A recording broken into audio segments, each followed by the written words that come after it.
The following video is a HURCO TM-6 CNC lathe.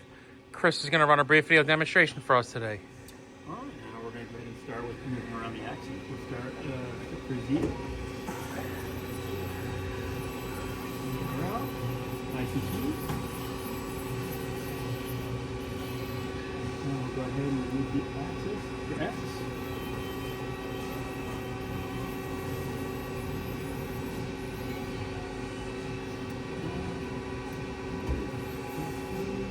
Go ahead and do a tool change.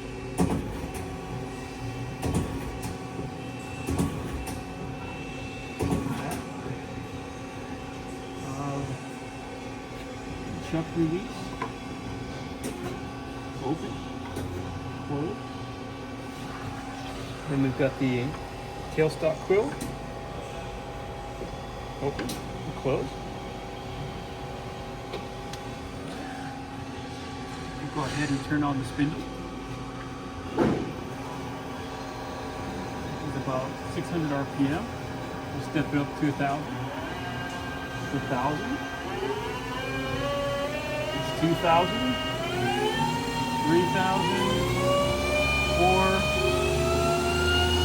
5,000. And 6,000.